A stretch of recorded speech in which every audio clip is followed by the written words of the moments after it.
The ceremony was shorter than he expected, which immediately made him suspicious. He stood on a platform that hovered a polite distance above the floor, just enough to remind everyone that gravity here was optional and authority was not. The palace hummed around them, systems aligning for an event that had already been classified as historic, controversial, and mildly alarming. He had learned to recognize that tone. The princess stood beside him, posture relaxed, long ears adorned now with the same metallic bands he had first seen at the banquet. They no longer looked like weapons. They looked like symbols. That, he realized, was new. "You may still withdraw," she said quietly, eyes forward. "Protocol allows it, barely." He considered this. 6 cycles ago, he would have fled without looking back, assuming the universe had finally noticed him and decided to correct the error. Now he just sighed. "If I leave," he said, "someone else will take my place, someone better at politics, worse at honesty." "Yes," she said, "and you'll go back to being feared instead of understood." Her jaw tightened, not in anger, in recognition. "I'm still feared," she said. "Sure," he said, "but now people have to work harder at it." A signal pulsed through the chamber. Silence fell, heavy and expectant. He felt different standing there, not braver exactly, more precise. He had learned when to speak and when to wait. He had learned that humor could be armor without becoming a shield. He had learned that choosing restraint did not mean surrendering agency. It meant directing it. The efficient began the rite, words unfolding that resonated through implants and bone alike. The engagement was affirmed but not sealed in the old way. Amendments followed. New language, shared authority. The consort was defined not as possession but as counterbalance. Murmurs spread. Resistance, then reluctant acceptance. Systems updated. Laws rewrote themselves in real time. When it was his turn to speak, he stepped forward and cleared his throat, suddenly aware that several billion beings were now very invested in his tone. "I didn't come here to change an empire," he said. "I came here because I sat down when I should have asked for directions." A ripple moved through the chamber. This time it was laughter. "I'm not strong the way you measure strength," he continued. "I don't command fleets. I can't bend gravity without assistance. But I can listen. I can hesitate. And I can tell you that the woman standing next to me has always been strong enough to choose another way. She just needed room." He looked at her then. She met his gaze, something warm and unguarded there. "If that makes me her consort," he said, "then fine. But understand this, I'm not here to soften her. I'm here to stand where the blade doesn't have to fall." Silence followed. Then slowly, assent. The ceremony concluded without explosions, which he considered a success. Later, much later, they stood alone near the transparent edge of the palace, the planet turning beneath them like a thought still forming. "You changed the structure of imperial authority," she said, casually. He leaned on the railing. "I tend to do that by accident." She studied him. "You are no longer afraid." He considered this. "I am," he said. "I'm just not letting it make my decisions anymore." She nodded. "That is growth." He smiled. "Don't tell anyone, it'll ruin my reputation." She made that quiet sound again, the one that might have been a laugh. "You know," he added, "when I get back to Earth, no one is going to believe this." "You are not returning alone," she said. He looked at her, really looked, and realized that somewhere between the wrong seat and the right choice, he had stopped being a man reacting to the universe and become one participating in it. "Okay," he said, "but next time there's a banquet, I'm triple-checking the chairs." She stepped closer, long ears brushing his shoulder, gaze fixed on the stars. "Next time," she said, "you may choose where to sit." The unrest did not arrive as shouting or alarms. It arrived as politeness. He noticed it first in the way the attendants paused a fraction too long before answering questions, in how doors waited to see if he would insist before opening. Even the palace corridors, once merely opinionated, now seemed to watch him with professional interest. He mentioned this to the princess during what had become their shared evening ritual, sitting in a room that pretended not to listen while discussing matters that absolutely should not be overheard. Politeness, she said, is how my people prepare for conflict. It allows everyone time to decide where they will stand. That's unsettling, he said. On Earth we usually skip straight to yelling. She regarded him. I have noticed. They were interrupted by a summons that did not ask. A council chamber, full attendance, public review. The phrase ceremonial clarification was used, which she translated, without activating his implant, as threat. The chamber was circular, which he disliked on principle. Circles implied no exits and too much eye contact. Representatives filled the tiers, their forms varied but their attention unified. At the center, a platform waited. For you, she said. Of course it is, he said. I was worried I'd get to sit. As he stepped onto the platform, fields snapped into place around him, not restraining but defining. He felt scanned, measured, and possibly judged for his posture. A voice spoke, layered with authority. It accused him of manipulation, of cultural contamination, of attempting to soften the blade of imperial law by proximity. Several heads turned toward the princess, waiting. She did not move. He cleared his throat. The sound echoed more than necessary. I'd like to start by saying that if I were capable of manipulating an interstellar empire, he said, I would have started with something smaller, like my own life. A ripple moved through the chamber. Not laughter, consideration. I sat in a chair, he continued. I followed instructions. I answered questions honestly, even when that was clearly a mistake. If this is manipulation, it's deeply inefficient. The accusations continued. Tests were cited, deviations in the princess's behavior, reduced executions, increased deliberation, a dangerous trend. He glanced at her. She met his eyes, expression unreadable. May I ask a question? He said. Silence, then assent. Why is restraint considered weakness here? He asked. Your technology bends gravity. Your fleets erase stars. You're afraid of what happens if someone chooses not to use power every time it's available. Murmurs spread. I don't make her weaker, he said, voice steady now. If anything, I've learned how strong she already was. She just didn't have witnesses who could survive pointing it out. The chamber went very still. The princess stepped forward then, long ears catching the light, voice calm and sharp. The engagement remains valid, she said, by law and by choice. Choice landed harder than any threat. A faction challenged her openly, a ritual demand, a proof of dominance. He felt the fields around him tighten. This was the part where people died to make a point. She turned to him. I will end this, she said quietly. He thought of the simulations, the restraint, the waiting. Let me try first, he said. Several beings protested at once. She hesitated just long enough. Very well, she said, but understand. I know, he said, no pressure. He addressed the challenger who bristled with confidence and weapons that hummed impatiently. You want proof she's strong, he said. Fine, challenge me instead. Confusion rippled. I'm human, he added, statistically unimpressive. If I fail, your argument stands. If I don't, you have to explain why a system built on dominance couldn't break someone who refuses to play along. A pause, then acceptance, smug and swift. The challenge activated, not combat. Debate under neural amplification. Pain for evasion, pressure for dishonesty. He felt it immediately, a vice around his thoughts. He breathed through it, focused on one simple rule. Say what was true, even if it was embarrassing. Questions came about fear, about loyalty, about why he stayed. Because she asked me to trust her, he said, voice strained. And then proved I should.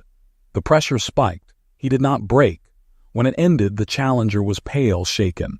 The chamber buzzed, unsettled.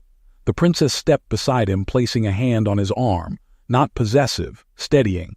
Engagement confirmed, she said, and redefined. As they left, he exhaled shakily. I think I just survived a political coup by being sincere. She inclined her head.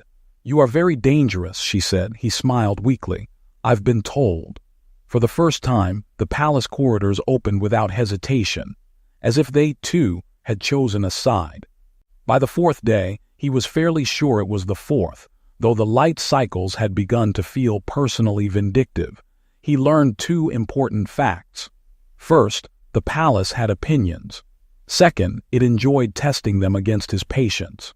The corridor outside his quarters elongated as he walked, adding several unnecessary meters in what felt like a petty display of authority. He stopped. The corridor stopped. He took a step back. The corridor shortened. "Listen," he said to the architecture. "We're on the same side, I think." The corridor did not apologize, but it did return to normal length, which he chose to interpret as progress. He was on his way to what had been described as a cultural acclimation session. This worried him. In his experience, sessions involving the word cultural tended to end with accidental insults and mandatory apologies. He entered the chamber to find the princess already there, standing near a low table covered in unfamiliar devices. "You're early," she said. "I was chased by a hallway," he said. "I didn't want it to win." "That happens," she said without irony. She gestured for him to sit. The seat adjusted itself instantly, molding to his posture with unsettling intimacy.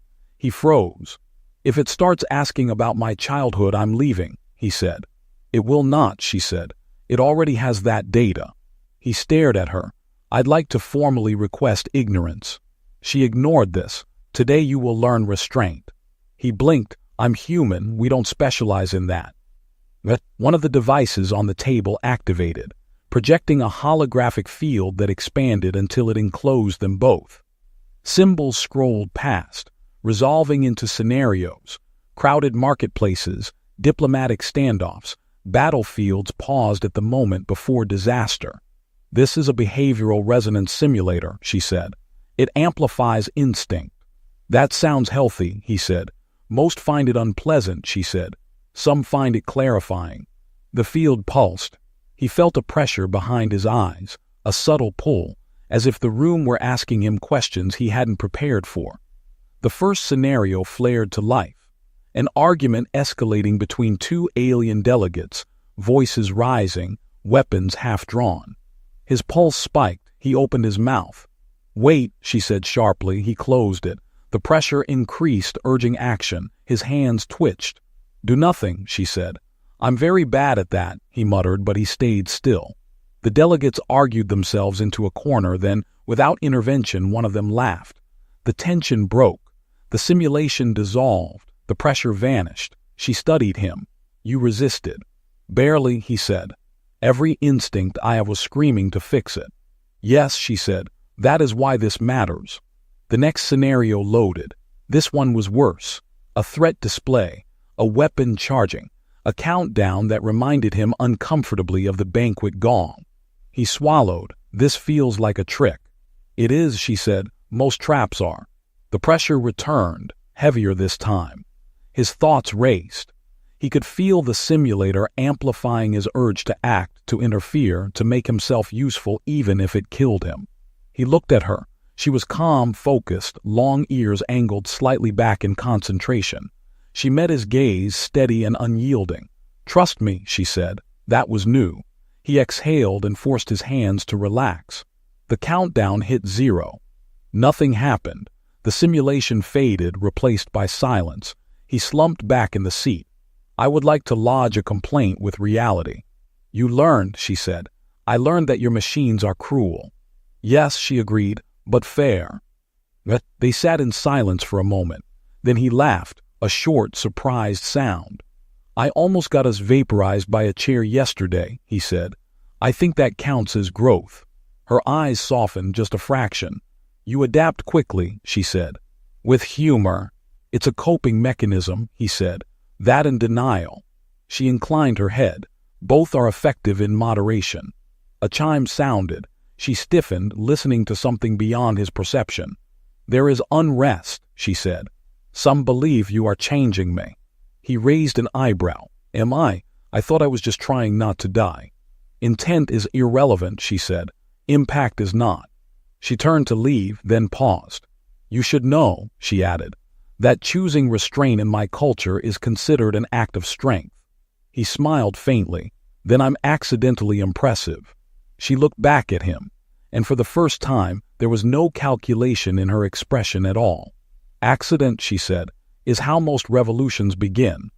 The first test began without an announcement, which he suspected was intentional. He woke to the sensation of falling sideways while standing still, the room politely reorienting itself to a new gravity vector, as if this were a reasonable way to start a day. He grabbed for a wall that moved half a second too late, earning him a slow, dignified collision with the floor. "Good morning," he told the ceiling. "We're off to a strong start." A panel in the wall brightened. The princess stood on the other side, hands folded, posture immaculate. Her long ears were unadorned today, which somehow made her more dangerous. "You adjusted quickly," she said. "I fell with commitment," he replied. "I find confidence helps." The floor leveled. He stood, brushing himself off, keenly aware that the room was measuring something about him, probably several things, none of them flattering. "You are being observed," she said. "Your reactions, your priorities, your instincts under unfamiliar conditions." "Excellent," he said. "I'm unfamiliar with most conditions." She gestured, and the wall dissolved into a wide chamber that definitely had not been there before.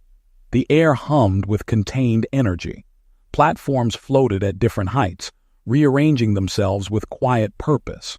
At the center hovered a translucent sphere filled with shifting symbols. "This is a negotiation environment," she said. "Simulated but unforgiving." "Of course it is," he said. "I was worried it might be relaxing." The sphere pulsed. A voice filled the chamber, layered and artificial, announcing a crisis involving disputed territory, resource scarcity, and a countdown that immediately began ticking down in a very personal way. He looked at the princess. "Am I supposed to solve this?" "Yes. Alone." She tilted her head. "That depends on what you choose to ask for." He considered the sphere, the platforms, the ticking clock that was now making his eye twitch. "Can I ask for a chair?" A pause, then no. "Figures." He stepped onto the nearest platform, which dipped slightly under his weight, as if judging him. He resisted the urge to apologize to it. Symbols flashed, offering options that all seemed to involve sacrificing someone else. He cleared his throat. "Okay," he said. "Here's my approach. I don't know your politics, but I do know people, and everyone hates being cornered." The clock ticked louder. He started talking, not to the sphere but to the room, laying out a proposal that involved delays, shared losses, and a temporary solution no one would like but everyone could survive. He pointed out flaws in the simulation with cheerful bluntness. He made a joke about mutual destruction being bad for long-term planning. He admitted when he didn't understand something instead of guessing. The sphere flickered. The countdown slowed. From the edge of the chamber, the princess watched without moving. Her expression was unreadable, but her eyes were sharp, tracking every choice, every hesitation. When the simulation ended, it did so quietly, the sphere dissolving into harmless light. The platform settled. The room exhaled. He wiped his brow. "So," he said, "did I pass, or do I get vaporized later?" She approached him, stopping just close enough that he could see the fine, luminous patterns beneath her skin. "You did not dominate the scenario," she said. "I don't enjoy dominating," he said. "It leads to resentment and paperwork." "You did not seek advantage," she continued. "I barely know where I am. You chose stability over victory." That seemed polite. For a long moment she said nothing. Then, "That is not how my people are taught to think." "That seems exhausting," he said. Her mouth curved, slow and thoughtful. "Perhaps," she said. An alarm sounded, softer than before but urgent. She stiffened, ears angling slightly as if catching something beyond hearing. "There is an attempt on your life," she said calmly. "Of course there is," he said. "I was worried we'd lost momentum." The walls sealed. The lights dimmed. Somewhere, systems shifted into configurations that did not include mercy. She drew closer to him, placing herself between him and everything else. "Do not move," she said. "Do not speak." He nodded. "I'm very good at that under threat." The attack never came. Whatever had been planned was intercepted, neutralized, erased with bureaucratic efficiency. When the all-clear sounded, the room returned to something like normal. She stepped back, studying him again, but now there was something different there. Calculation, yes, but also consideration. You followed my instruction, she said, without question. I trust experts, he said, especially the heavily armed ones. She made a sound that might have been a laugh, very quiet, very controlled. This engagement, she said, will be more complicated than anticipated. He sighed. That's my fault too, isn't it? Yes, she said, but I am beginning to suspect that may not be a weakness. He was escorted away from the banquet with the efficiency reserved for valuable artifacts or unstable explosives. Possibly both. The corridor adjusted its width as they moved. Lights dimming to a respectful glow that suggested privacy was mandatory and escape was theoretical. No one touched him, but everyone stood just close enough to make it clear that gravity itself was on their side. His wrist display flickered back to life long enough to display a single message before locking itself in diplomatic paralysis. Status updated. He did not like how calm the font was about it. They brought him to a suite that was larger than his apartment back home and apparently alive. The walls shifted color in response to his pulse. The floor adjusted to his weight with what felt like mild approval. He cleared his throat, which the room politely ignored. An attendant with 4 eyes and a voice like filtered steam informed him that he was now under provisional royal protection, provisional ceremonial obligation, and provisional threat of death pending review. The attendant smiled, which did not help. "Is there a pamphlet?" he asked. "I learn best with diagrams." "There is a recitation," the attendant said. "It lasts 6 hours. I'm more of a highlights person." The attendant left without answering, which he suspected was an answer. Moments later, or possibly an hour, time was doing strange things. The door dissolved and the princess entered. She moved with the same composed ease as before, as if walking into a room where a human was having an existential crisis was a normal part of her evening. The door reformed behind her with a sound that suggested finality. "You are still alive," she said. "This is encouraging. I've been told my survival rate improves when people stop discussing it out loud," he said. "I assume this is the part where you explain why I'm here instead of a very tasteful memorial." She considered him. "You are here because the court has declared you bound. You are here because undoing that declaration would imply error. Error implies weakness." "Ah," he said, "so I'm a structural support." "Yes." He nodded slowly. "I've always wanted to contribute to infrastructure."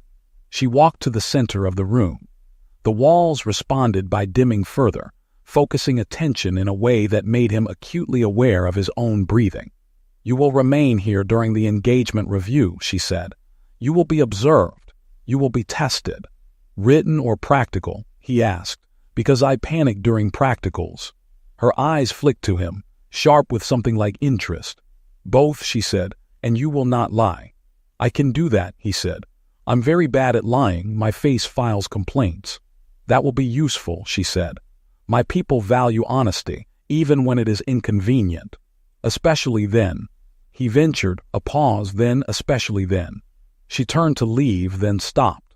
"You should know," she added, "that many believe you are attempting to manipulate me." "That seems ambitious," he said. "I can barely manage my calendar." She faced him fully now. "Others believe you are an idiot." "That feels more accurate." Her mouth curved again, brief but real. "Either way," she said, "they will test you until one explanation fails. And if both fail, then you will become something else," she said. "Something unprecedented." She left him with that, the door sealing softly behind her.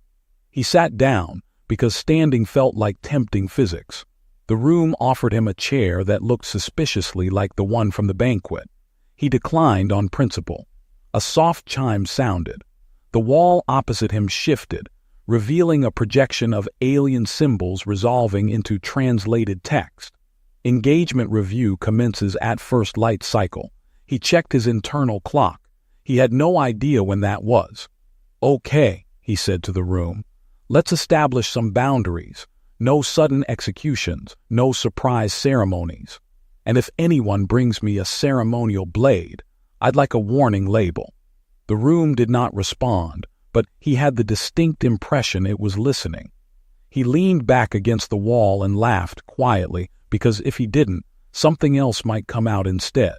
He had sat in the wrong seat. Now the universe was rearranging itself around him, very politely, and waiting to see if he would break. The seating map hovered above his wrist like a guilty conscience, pulsing blue and recalculating every time he tried to look confident. It insisted he was late, misplaced, and if the blinking amber icon was to be believed, about to cause an international incident. He told himself that was normal. Any banquet that required variable gravity and 16 translation layers was bound to make a man doubt furniture. He followed the flow of delegates into the hall, a cathedral of alloy and light suspended over a planet that rotated slowly beneath transparent floors. Species clustered by temperature tolerance and social threat level. The air smelled faintly of ionized spice and ozone. Somewhere to his left, something with too many elbows laughed in a way that suggested applause was optional. He found a chair that matched the number on his display. Or rather, it had a number very close to the one on his display, if you ignored the extra glyph that looked like a blade. The chair looked like a chair. That was the important part. He sat, gravity settled. The world did not explode. Encouraged, he smoothed his borrowed formal wear and practiced a neutral smile that said, "I belong here, and also I am not edible." The silence arrived like a wave. Conversations collapsed. Utensils paused midair. The lights did something subtle and ominous. His wrist display went dark, which was never a good sign in diplomatic environments. He looked up slowly, because sudden movements had been discouraged during orientation. To his right sat a woman who looked human in the way statues look alive when you aren't sure if they're watching. Pale skin with a faint, iridescent undertone caught the light. Dark hair was pulled back in a severe line that made room for ears that were unmistakably not human. Long, elegant arcs that tapered to soft points, adorned with thin metallic bands etched with symbols that hurt to look at too long. Her posture was relaxed, hands folded, eyes forward. She did not look at him. Across the table, an alien with layered eyes swallowed audibly. Somewhere far away, a ceremonial gong reconsidered its life choices. He leaned slightly toward the woman and lowered his voice. "If this is a bad seat, I can move. I'm very flexible about chairs." She turned her head at last. Her eyes were dark and steady, reflecting the hall like a night window. For a moment he was certain he was about to die. Then one corner of her mouth twitched. "You are early," she said, her voice translated into his ear with a tone so precise it sounded amused. "That is unusual." "I like to plan ahead," he said. "Sometimes too far ahead. Once I arrived for a meeting that hadn't been invented yet." "That explains the confidence," she said. She glanced at the empty space to her left, then back at him. "You are aware you have taken the consort seat." The word consort did something unpleasant to his spine. "In my defense," he said carefully, "the map did not include that word. It showed a chair. Chairs are a universal language." A ripple moved through the hall as officials began whispering into devices that glowed with escalating urgency. The woman watched them with detached interest, like a storm watching villagers run. "Protocol has acknowledged your presence," she said. "It will not unsee you." "I've had that effect on systems before," he said. "Usually they just crash." Her lips curved, this time unmistakably. "You are humorous. That is either courage or ignorance." "I'm hoping for a blend," he said. "Mostly ignorance." The gong sounded, decisive now. A voice boomed across the hall, announcing ancient words that made his translator sweat. He caught fragments. Recognition, binding, honor. He felt very small and very visible. The woman rose. The hall rose with her. She inclined her head, long ears catching the light like drawn blades, and spoke a single word that made the air vibrate. The tension eased just a fraction. She sat again and looked at him. You may remain, she said. Leaving now would be discourteous. Good, he said, exhaling. I hate being rude at my own execution. She studied him for a long moment, then nodded once. I am pleased you sat here, she said. It simplifies several ongoing problems. That's me, he said.